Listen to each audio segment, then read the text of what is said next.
South India shopping mall లో block buster ఆషాఢం #1 kilo sale.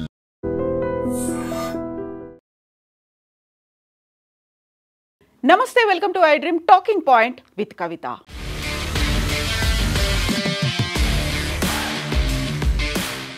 Ahmedabad aeroplane crash తర్వాత 30 రోజుల్లో వచ్చినటువంటి ఏఏఐబి రిపోర్ట్ అనేది కాక్పిట్ వాయిస్ రికార్డర్లో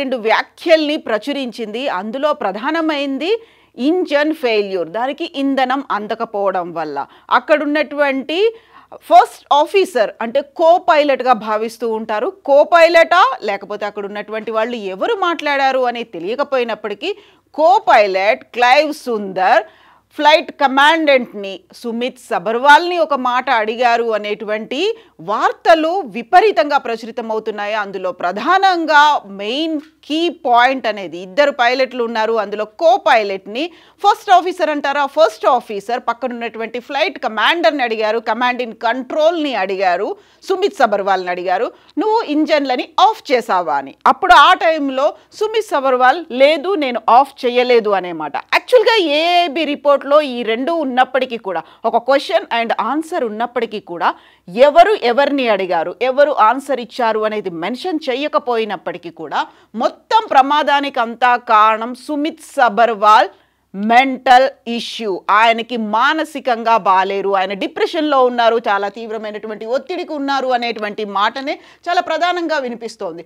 ఇందులో ఇక్కడ మనం చూసినట్టయితే Clive Sundar first officer co pilot, ఈయనకి ఆల్మోస్ట్ 3000కు పైగా ఫ్లయింగ్ అవర్స్ ఎక్స్పీరియన్స్ ఉంది. Command in control Sumit Sabharwal, ఈయన పైలట్, ఈయనకు 15,000కు పైగా ఫ్లయింగ్ అవర్స్ ఎక్స్పీరియన్స్ ఉంది.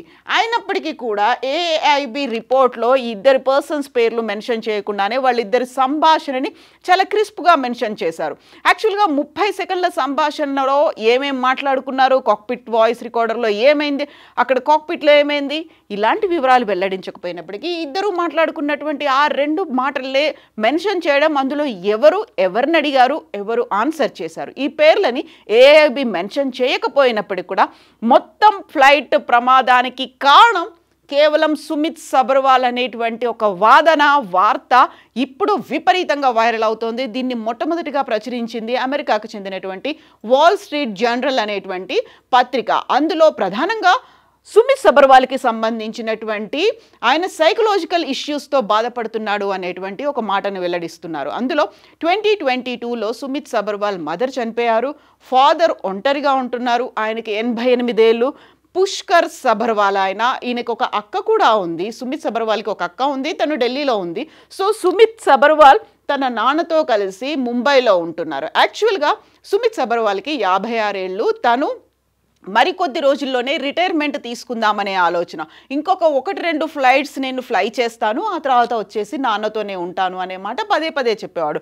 2022లో తన మదర్ చనిపోయిన తర్వాత కంప్లీట్గా డెడికేటెడ్గా ఫాదర్ గురించి ఆలోచిస్తున్నాడు, ఫాదర్తోనే ఎక్కువ టైం స్పెండ్ చేస్తున్నాడు. అండ్ మోర్ ఓవర్ తను డిప్రెషన్లో ఉన్నాడు, ఒత్తిడికి లోనవుతున్నాడు, కాబట్టి ఆయన సైకలాజికల్గా ట్రీట్మెంట్ కూడా తీసుకుంటున్నాడు అనేటువంటి వాదనలు ఇప్పుడు వినిపిస్తున్నాయి. మదర్ చనిపోయిన తర్వాత తీవ్రమైనటువంటి ఒత్తిడికి లోనైనటువంటి సుమిత్ సబర్వాల్ ఇప్పుడు చాలా దూరం అయ్యాడు, యాక్చువల్గా అక్కడ చేస్తున్నటువంటి పని మీద పెద్ద ఫోకస్ పెట్టట్లేదు అనేటువంటి వాదనలు ఇవన్నీ కూడా వినిపిస్తున్నాయి. యాక్చువల్గా క్లైవ్ సుందర్ అండ్ సుమిత్ సబర్వాల్ మధ్యలో జరిగినటువంటి సంభాషణలో సుమిత్ సబర్వాల్కే ఎందుకు అంతా ఆపాదిస్తున్నారు, ఆయనకే ఎందుకు అంటగడుతున్నారు ఇప్పుడు చాలా క్లియర్గా వినిపిస్తోంది. యుఎస్ నుంచి వస్తున్నటువంటి పత్రికలు కావచ్చు, కథనాలు కావచ్చు, అక్కడ ఉన్నటువంటి పైలట్లు మాట్లాడినటువంటి మాటలు కూడా చూస్తే బోయింగ్ విమానానికి ఎలాంటి ప్రమాదం జరగలేదు, ఎక్కడ యాక్సిడెంట్ అనేది బయట నుంచి ప్రమాదం జరగలేదు, కేవలం కాక్పిట్లో మాత్రమే జరిగినటువంటి ఒక హ్యూమన్ ఎర్రర్. యాక్చువల్గా ఏఐబి రిపోర్ట్ వచ్చిన తర్వాత, తన 15 పేజీల రిపోర్ట్ని సబ్మిట్ చేసిన తర్వాత ఎయిర్లైన్ పైలట్స్ అసోసియేషన్ ALPA కూడా ఇదే మాట చెప్పింది. బ్లేమ్ గేమ్ ఏమైనా చేస్తున్నారా, పైలట్ల మీదనే దాన్ని తప్పుని అంటగట్టే ప్రయత్నం చేస్తున్నారా అనే మాట ALPA కూడా చెప్పింది. యాక్చువల్గా సుమిత్ సబర్వాల్ వాళ్ళ ఫాదర్ పుష్కర్ రాజ్ సబర్వాల్ 88 ఏళ్ళు, తనకు ఒంట్లో బాగాలేదు, ఆరోగ్యం బాగుండట్లేదు, కాబట్టి ఇక రిటైర్మెంట్ నేనే తీసేసుకుంటాను, ఫాదర్తో కలిసి ఉంటాను, చుట్టుపక్కల ఉన్న వాళ్ళందరికీ చెప్పారు. యాక్చువల్గా హూ ఈజ్ సుమిత్ సబర్వాల్? సుమిత్ సబర్వాల్కి చిన్నప్పటి నుంచి పైలట్ అవ్వాలనేటువంటి కోరిక ఉండేది. 1994లోనే ఆయన పైలట్ అయ్యారు. Most senior pilot. ఇప్పటికీ 30 సంవత్సరాల్లో 15,000 ఫ్లయింగ్ అవర్స్ చేసుకున్నటువంటి సుమిత్ సబర్వాల్ ఇప్పటిదాకా పెళ్లి చేసుకోలేదు. దానికి ప్రధాన కారణం ఉన్నటువంటి ఒక అక్క తనకు పెళ్ళైంది, ఫ్యామిలీతో ఢిల్లీలో ఉంటుంది, ఏజ్డ్ పేరెంట్స్ని చూసుకోవడానికి నేను ఒక్కడనే ఉంటాను అని ఆయన పెళ్లి కూడా చేసుకోలేదు. బట్ 2022లో తన మదర్ అనారోగ్య కారణాలతో చనిపోయింది. 88 ఏళ్ళు ఉన్నటువంటి పుష్కర్ తను వాళ్ళ అక్క. సో తను ఢిల్లీలో ఉంటుంది. ఇక పుష్కర్ రాజ్ సబర్వాల్ వాళ్ళ ఫాదర్ 88 ఇయర్స్. తన్ని టేక్ కేర్ చేయడానికి చుట్టుపక్కల ఉన్న వాళ్ళకి, ముంబైలో తన ఫ్లాట్లో కమ్యూనిటీలో ఉన్నటువంటి వాళ్ళకు కూడా అదే మాట చెప్పేవారు, ఇంకో 2-3 ఫ్లైట్స్ జర్నీ చేసేసి వచ్చి రిటైర్మెంట్ తీసుకొని ఫాదర్తో ఉంటాను అనే మాట. ఇది సుమిత్ సబర్వాల్కి చెందినటువంటి బ్యాక్గ్రౌండ్, ఆయన హిస్టరీ. 30 ఏళ్ల ఎక్స్పీరియన్స్, 15,000 గంటలకు పైగా ఫ్లయింగ్ అవర్స్ చేసినటువంటి సుమిత్ సబర్వాల్లో మానసిక లోపం ఉంది. ఆయన డిప్రెషన్తో బాధపడుతున్నారు. మానసిక ఆరోగ్యం దెబ్బతినడం వల్లే, ఆయన తీవ్రమైనటువంటి ఒత్తిడికి లోనవడం వల్లే ఇలాంటి ప్రమాదం జరిగింది. కాన్సన్ట్రేట్ చేయలేకపోయాడు. ఆయనకు సూసైడల్ టెండెన్సీ ఉంది. ఇలాంటి మాటలు కూడా ఈ మధ్యన ఎక్కువ వినిపిస్తున్నాయి. సూసైడల్ టెండెన్సీ వల్ల ఆయన చనిపోవడమే కాదు, మొత్తంగా 260 మంది మరణానికి కారణమయ్యాడు సుమిత్ సబర్వాల్ అనేటువంటి మాటలు వినిపిస్తుంటే, చుట్టుపక్కల ఉన్న వాళ్ళు మాత్రం సుమిత్ సబర్వాల్ చాలా సాఫ్ట్ మెంటాలిటీ ఉన్నటువంటి person, soft spoken person, at the same time ఎక్కువగా మాట్లాడేవాడు కాదు. తనకి కేవలం ఒక అంబిషన్తో ముందుకెళ్ళేవాడు, తన పని మీద ఫోకస్ పెట్టేవాడు అనే మాట తను ఫ్లయింగ్ స్కూల్లో జాయిన్ అయినప్పటి నుంచి ఉన్నటువంటి ఫ్రెండ్స్, తను అబ్జర్వ్ చేసినటువంటి సన్నిహితులు చెప్పేటువంటి ఒక మాట. యాక్చువల్గా ఒక బ్లేమ్ గేమ్ అనేది అందరి మీద నుంచి కాకుండా కేవలం సుమిత్ సబర్వాల్ మీద నుంచే పోయేలా, ఎందుకని కావాలన్నట్టుగా ఒక పర్టికులర్గా జరుగుతున్నటువంటి ఒక లైన్, ఒక డిజైన్డ్గా ఏదైనా జరుగుతుందా, కావాలని ఆయన్నే ఫ్రేమ్ చేసేటువంటి ఇలాంటి ఉద్దేశం ఏదైనా బ్యాక్గ్రౌండ్లో ఉందా, ఎందుకని? యాక్చువల్గా యుఎస్కి చెందినటువంటి FAA కూడా కరెక్ట్గా ఈ సంఘటన జరిగే ఒకరోజు ముందు, అంటే జూలై 11న బోయింగ్తో పాటుగా టాటా ఎయిర్ ఇండియాకు కూడా మెయిల్స్ చేసింది అక్కడ ఉన్నటువంటి బటన్స్ని చెక్ చేయమని. UK FAA మే 15నే బోయింగ్ కూడా లెటర్స్ రాసింది అబౌట్ ద సేమ్ ఇష్యూ. మీరు బటన్స్ని చెక్ చేసుకోండి, స్విచ్ ఆఫ్ బటన్స్ అనేవి, ఫ్యూయల్ బటన్స్ అనేవి ఆఫ్ అయిపోతున్నాయి కాబట్టి వాటిని చెక్ చేసుకోండి, అందులో ఎఫెక్టివ్గా ఉన్నాయి, కొంచెం డిఫెక్ట్గా ఉన్నటువంటి బోయింగ్ 787ని మీరు చెక్ చేసుకోవాల్సినటువంటి అవసరం ఉంది అని US FAA UK FAA చెప్పినప్పటికీ కూడా అది కేవలం యాక్సిడెంట్ వల్ల కాదు, అది ఉన్నటువంటి కాక్పిట్లో ఉన్నటువంటి పర్సన్స్ వల్లే, అందులోనూ పర్టికులర్గా సుమిత్ సబర్వాల్ వల్లే అయింది అనేటువంటి మాట ఇప్పుడు ఎందుకని ఇంత పెద్ద ఎత్తున జరుగుతోంది. ఇక్కడే 2 రకాల వాదనలు కూడా వినిపిస్తున్నాయి. బోయింగ్ అనేది యుఎస్కి చెందినటువంటి కంపెనీ, చాలా పెద్ద టర్న్ ఓవర్ ఉన్నటువంటి కంపెనీ కాబట్టి దాన్ని సేవ్ చేసుకునే ప్రయత్నాల్లో భాగంగా లాబియింగ్ ఏదైనా జరిగిందా అనే మాటతో పాటుగా AIB రిపోర్ట్ 30 రోజుల్లోనే దాని రిపోర్ట్ని సబ్మిట్ చేయాలి అనుకున్నప్పుడు అర్ధరాత్రి పూట ఎందుకని సబ్మిట్ చేసింది? శుక్రవారం రాత్రి పూట మన కాలమాన ప్రకారం దాన్ని ఎందుకు సబ్మిట్ చేయలేకపోయింది? అర్ధరాత్రి సబ్మిట్ చేసింది అంటే అది కొంచెం ఫేవర్గా యుఎస్కి సంబంధించినటువంటి అక్కడ ఉన్నటువంటి పత్రికలకే ముందు ఎందుకు అందింది? వాళ్లే ఎందుకు దాన్ని ప్రచురించారు? AIB రిపోర్ట్ని మన వాళ్ళు ఎందుకు ప్రచురించలేకపోయారు? మనకి అవైలబుల్గా ఉండేటువంటి టైంలో తన రిపోర్ట్ని ఎందుకు రిలీజ్ చేయలేదు? వెబ్సైట్లో పెట్టిన వెంటనే వాళ్ళ దాకా ఎందుకు వెళ్ళింది? వాళ్ళు ఎలా ప్రచురించారు అనే దాంతో పాటుగా ఒక దాన్ని సేవ్ చేసే గేమ్ ఏమైనా ప్లే చేస్తున్నారా అనేటువంటి ఈ 2 వాదనలు అయితే వినిపిస్తున్నాయి. అందులోనూ పర్టికులర్గా సుమిత్ సబర్వాల్కి సంబంధించి మెంటల్ హెల్త్ ఇష్యూస్ ఉన్నాయి, ఆయనకి పిచ్చోడి చేతిలో విమానాన్ని పెట్టారు అనేటువంటి వాదనలు, వార్తలు ఇంతలా ఎందుకు ప్రచురితం అవుతున్నాయి? యాక్చువల్గా లోపాలు ఉన్నాయి, డిఫెక్ట్ అనేది ఉంది అనేటువంటి మాట తెలిసి కూడా దాన్ని రెగ్యులేట్ చేయాలి అనే దాంతో పాటుగా వాటిని రెగ్యులర్గా మానిటర్ చేయాలి అనేది ఒక అడ్వైజరీ ఇచ్చారు. యాక్చువల్గా దాన్ని మ్యాండేటరీ చేయలేదు, తప్పనిసరి అనేది చేయలేదు, కానీ ఒక సలహా మాత్రం ఇచ్చారు, ఒక అడ్వైజరీని FAA కూడా చేసినప్పటికీ ఇప్పుడు సుమిత్ సబర్వాల్ మీదే ఎందుకని టర్న్ అవుతోంది? ఇప్పటిదాకా అయితే పైలట్స్కి సంబంధించి వాళ్ళు ఫ్లై చేసే ముందు ఎవ్రీ 6 మంత్స్కి ఒకసారి వాళ్ళకి మెడికల్ హెల్త్ చెకప్స్ అనేవి అవుతుంటాయి. బట్ సైకలాజికల్గా హెల్త్ చెకప్స్ అనేవి ఇప్పటిదాకా జరగలేదు కాబట్టి దానివల్లే డిప్రెషన్తోనే సుమిత్ సబర్వాల్ ఇలాంటి సూసైడల్ టెండెన్సీతోనే మొత్తం ప్రమాదానికి కారణమయ్యాడు అనేటువంటి ఒక అపవాదిని మూటగట్టుకుంటున్నారు. ఈ నేపథ్యంలోనే FAA నుంచి వచ్చినటువంటి గైడ్ లైన్స్ దాన్ని బేస్ చేసుకొని ఇప్పుడు DGCA కూడా, డైరెక్టరేట్ జనరల్ సివిల్ ఏవియేషన్ కూడా గైడ్ లైన్స్ని జారీ చేస్తోంది. ఇందులో ప్రధానంగా DGCA to form a committee to revise medical parameters for Indian pilots.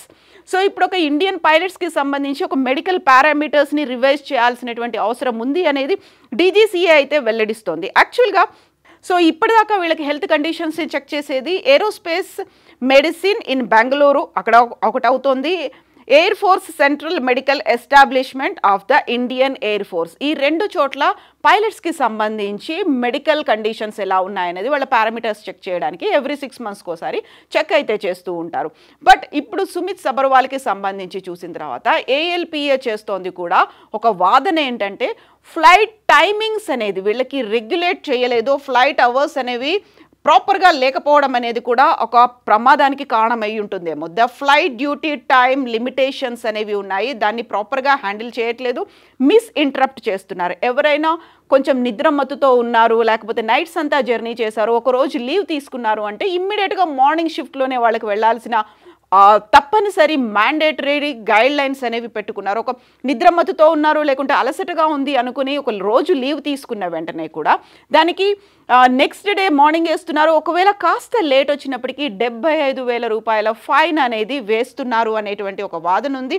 దీంతో పాటుగా సివిల్ ఏవియేషన్ రిక్వైర్మెంట్స్కి తగ్గట్టుగా మీరు ఫిట్గా ఉండాలి, పర్ఫెక్ట్గా ఉండాలి, టైమింగ్స్ని మెయింటైన్ చేయాలి అనేది 75,000 రూపాయల ఫైన్ అయితే వేస్తున్నప్పటికీ కూడా పైలట్ల ఆరోగ్యాన్ని కానీ లేకుంటే పైలట్లకు ఉన్నటువంటి ఆ స్ట్రెస్ని కానీ అర్థం చేసుకోవట్లేదు అని ఎయిర్లైన్ పైలట్స్ అసోసియేషన్ ALPA చెప్తోంది. దాన్ని ఫాలో అవ్వాల్సినటువంటి అవసరం ఉంది అని. ALPA కూడా 20 years అవుతోంది, బెంగళూరులో దీన్ని స్థాపించారు. ఆల్మోస్ట్ భారతదేశంలో ఉన్నటువంటి ఏరోప్లేన్ పైలట్స్, హెలికాప్టర్ పైలట్స్ అందులో సభ్యులుగా ఉన్నారు. సో ఇక్కడ దీన్ని ప్రధానంగా పాటించాల్సినటువంటి అవసరం ఉంది. ఎందుకని సుమిత్ సబర్వాల్ మీదే ఈ రిపోర్ట్ అంతా ఆయన్నే టార్గెట్ చేస్తూ కనిపిస్తోంది అనేది.